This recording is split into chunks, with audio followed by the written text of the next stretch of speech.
Hi friends, welcome back to our channel Durgam రుచులండి.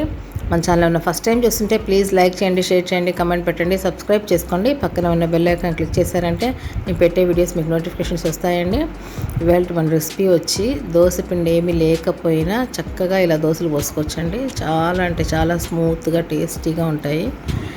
ఈ దోశలు దోశ పిండితో బియ్యంతో చేసినవి కాదండి, మరమరాలతో చేసింది, అంటే బొరుగులతో చేసిన దోశలు. చాలా టేస్ట్గా ఉంటుంది. ఎలా చేయాలో చూద్దామండి.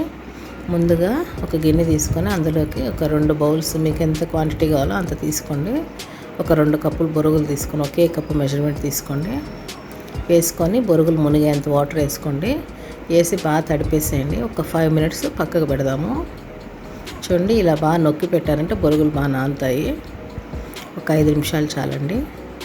కిందవి పైకి బాగా ఇలా అనాలి. వీడియోలో చూపించినట్టు చేసి పక్కకు పెట్టేసేయండి.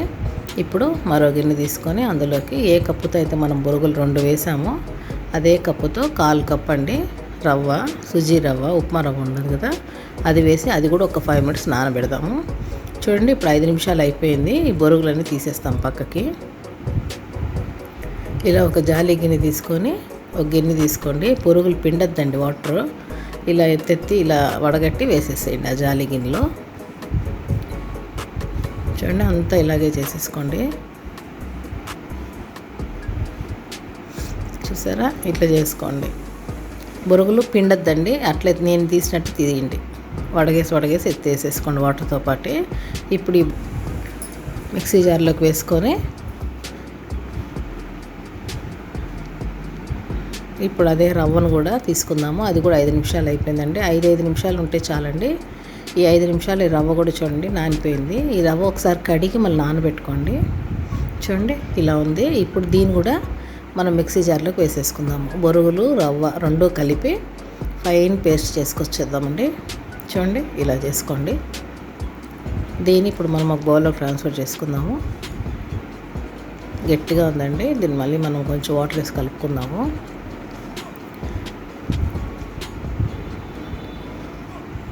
ఇందులోకి రుచికి తగ్గట్టు సాల్ట్, 2 స్పూన్లు గోధుమ పిండి వేసానండి. వేసి పెరుగు వేసాను. పుల్ల పెరుగు వేసుకోండి, బాగుంటుంది. వేసి బాగా శుభ్రంగా గోధుమ పిండి ఇది అంతా బాగా మెల్ట్ అయ్యేటట్టు బాగా కలిపేసేయండి. నేను ఇక్కడ స్పీడ్లో పెట్టాను. దోశ పిండి కన్సిస్టెన్సీ తెలుసు కదండి, దానికోసం మనం యాడ్ చేసుకుంటూ కలుపుతాము. నేను ఇంకొక 2 స్పూన్లు పెరుగు వేసాను. అలా వేసుకుంటూ కలుపుకోండి. పెరుగు లేకుండా వాటర్ కూడా వేసుకోవచ్చండి. చూడండి, వాటర్ కూడా వేస్తున్నాను. వాటర్ కూడా వేసి మనకు స్మూత్గా పేస్ట్ లాగా అయ్యేటట్టు మన దోశ పిండి తెలుసు కదండి, బ్యాటర్ అలా రెడీ చేసుకోవాలి. కొంచెం వాటర్ వేసుకొని రెడీ అయిపోయింది మన దోశ పిండి. ఇప్పుడు మనం దోశలు వేసుకుందామండి. దోశ తావా పెట్టుకొని కాస్త ఆయిల్ వేసి గ్రీస్ చేసేసేయండి. చేసి మామూలు దోశలాగా వేసేస్తామండి. ఇలా వేసి దోశ తిప్పేసుకోవడమే. ఎంత పలుచగా కావాలంటే అంత పలుచగా వస్తుందండి. క్రిస్పీగా కావాలనుకోండి బాగా సిమ్లో పెట్టి కాస్త ఆయిల్ ఎక్కువ వేయండి, క్రిస్పీగా వస్తుంది. చూడండి, ఇలా సాఫ్ట్గా వేసామంటే ఇలా వస్తుందండి. చాలా సాఫ్ట్గా స్మూత్గా టేస్టీగా ఉన్నాయండి దోశలు. తప్పకుండా ట్రై చేయండి ఫ్రెండ్స్. చూడండి, మనం డిష్ అవుట్ చేసుకుంటున్నాము.